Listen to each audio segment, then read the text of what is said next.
Il avait 19 ans, l'âge précis où l'on croit pouvoir contenir les étés dans une valise. Quand il posa son sac au seuil de la Villa Blanche, perché au sommet d'un promontoire qui surplombait la Méditerranée, il n'avait encore rien vécu, ou si peu. Son patron, un homme froid et méthodique nommé Delma, dirigeait l'agence où il avait décroché un stage d'été par piston, sans mérite, un contact du père.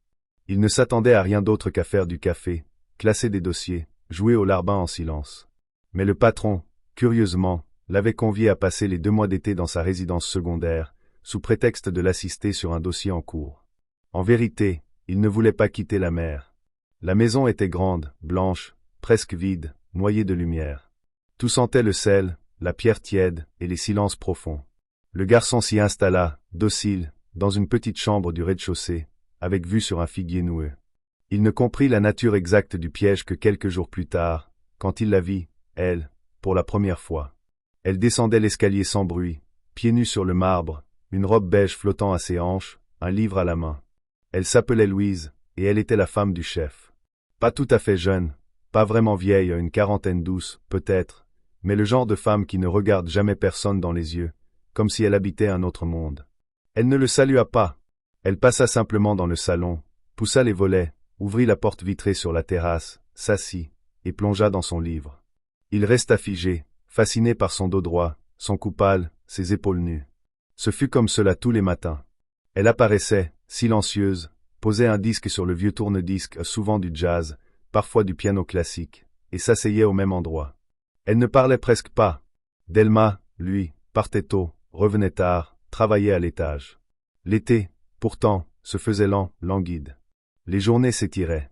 Et chaque après-midi, vers 16 heures, elle l'appelait par son prénom en un simple viens, sans sourire, sans explication, et lui demandait de l'accompagner à la plage.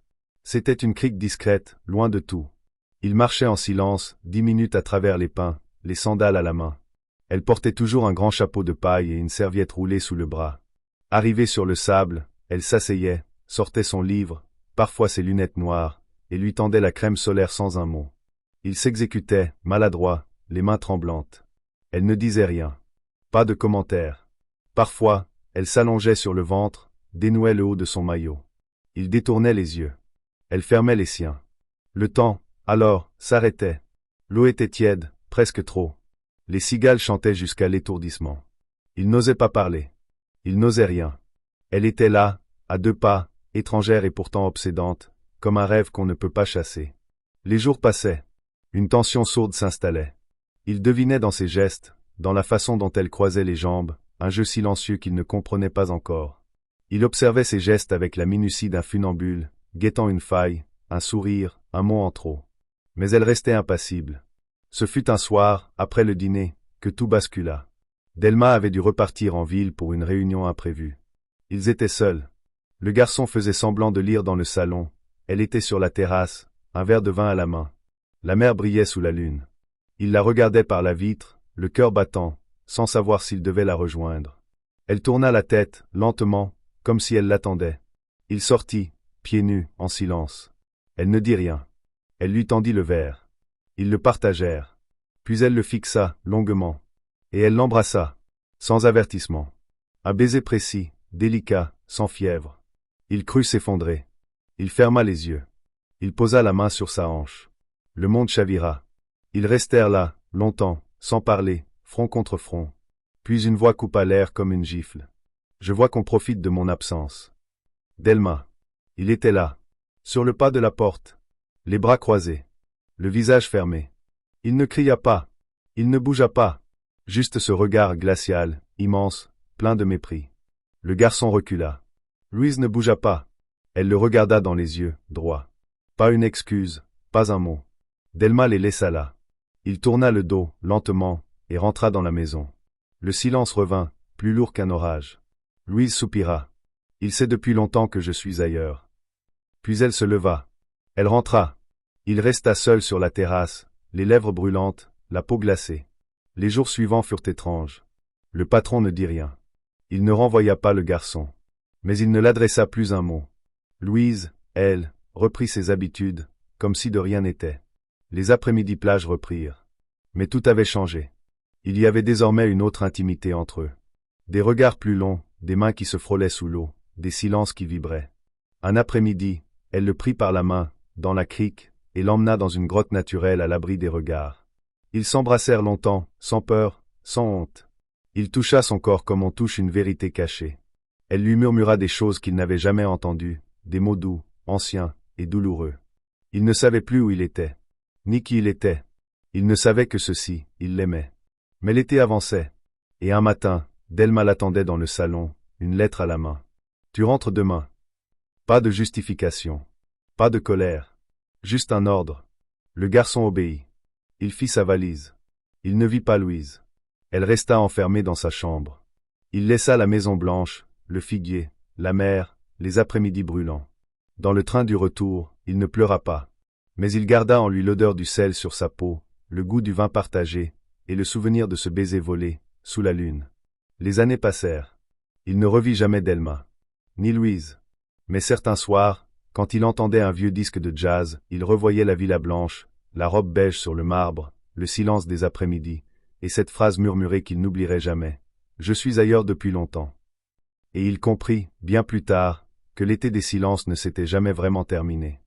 Mais peut-être que les silences, eux, finissent toujours par parler. Les années ont filé comme un rêve flou. Il a grandi, changé, aimé d'autres femmes, tenté de les comprendre, sans jamais vraiment retrouver ce vertige-là. Il s'est installé à Paris, a décroché un bon poste dans une agence de communication. Une vie correcte, bien rangée, faite de métro, de réunions, de mets. Mais chaque été, quand la ville devenait moite et que les rues se vidaient, quelque chose revenait frapper à la porte de sa mémoire. Le sel sur la peau, la lumière crue de la Méditerranée, et ce regard de femme qui disait tout sans rien dire. Il n'en a parlé à personne. C'est resté son secret. Une parenthèse. Une cicatrice douce. Un poison lent. Jusqu'au jour où il la revit. Ce fut un hasard. Un hasard cruel, magnifique, impensable.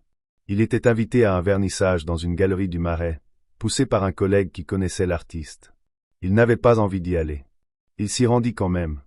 Il errait entre les toiles abstraites, un verre à la main, un peu perdu dans la foule mondaine. Et soudain, il la vit. De dos. Cette nuque. Ce port de tête. Cette immobilité. Louise. Elle observait un tableau, seule, droite, presque irréelle. Il sentit son cœur exploser. Elle se retourna lentement. Le regarda. Et sourit. Un sourire lent. Un sourire sans surprise. Comme si elle l'attendait depuis toujours. Il s'approcha, tremblant. Les mots ne vinrent pas tout de suite. Elle, calme, posée, l'invita à sortir prendre l'air.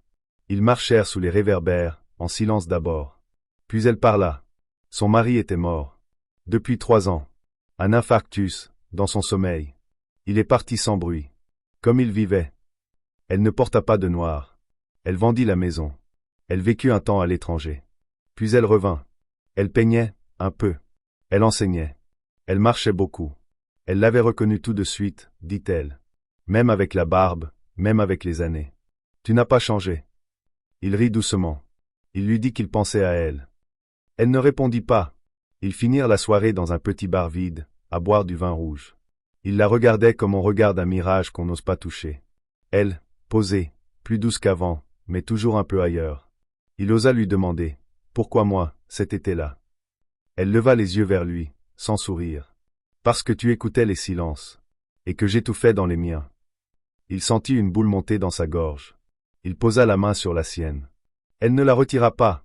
Puis elle se leva. « Je dois rentrer. » Il l'accompagna au taxi. Elle lui donna son adresse. Pas un baiser. Juste un regard. Une promesse en suspens. Ce soir-là, il ne dormit pas. Il pensa à ce que ça pouvait devenir. À ce qu'ils étaient devenus. À tout ce qu'ils n'avaient pas dit. Il la revit. Plusieurs fois. D'abord pour des cafés, puis des balades, puis des nuits. Des nuits lentes, brûlantes, remplies de gestes anciens, retrouvés. Ce n'était pas une histoire classique. Pas une passion violente. Plutôt une mélodie discrète, familière, précieuse. Ils se voyaient sans se posséder. Sans urgence. Ils se retrouvaient pour des dîners, des expositions, des week-ends à la mer. La mer. Toujours elle. Un jour, elle proposa d'y retourner. Là-bas. Dans la villa. Elle l'avait rachetée, en secret. Elle voulait y peindre. Retrouver la lumière. Ils y allèrent ensemble. 20 ans après. La maison n'avait presque pas changé. Le figuier était toujours là. Le marbre du sol gardait la même fraîcheur. Le salon sentait encore la mer. Et l'absence. Il se promena dans les pièces, les souvenirs affluaient. Elle le regardait, silencieuse. Puis elle lui prit la main. Cette fois, tu ne partiras pas, hein. Il la serra contre lui, fort. Et pour la première fois, ce fut lui qui l'embrassa. Ils passèrent l'été ensemble. Un été de réparation. De lenteur. De mots murmurés. D'ombres apprivoisées. Chaque après-midi, ils allaient dans la crique. Comme avant. Elle portait le même chapeau. Il l'aidait à mettre de la crème solaire, mais cette fois sans trembler. Ils riaient. Parlaient. S'aimaient. Vraiment. Un soir, elle lui montra un tableau. Une toile peinte à l'huile. La mer, la crique, et un jeune homme seul, de dos. Je t'ai peint. Tous les étés. Même après. Il ne sut quoi dire. Il pleura. Elle lui prit la main. On croit que les silences nous protègent. Mais ce sont eux qui nous brûlent. Il la regarda. Et dans ce regard-là, il sut qu'il ne la perdrait plus. Et c'est ainsi que l'histoire, commencée dans l'ombre d'un été interdit, trouva enfin sa lumière. Pas celle des passions folles, mais celle, plus rare encore, des amours ressuscités. Celle qui traverse le temps, les fautes, les silences, pour revenir, un jour, s'asseoir à vos côtés, et simplement dire « Je suis là ».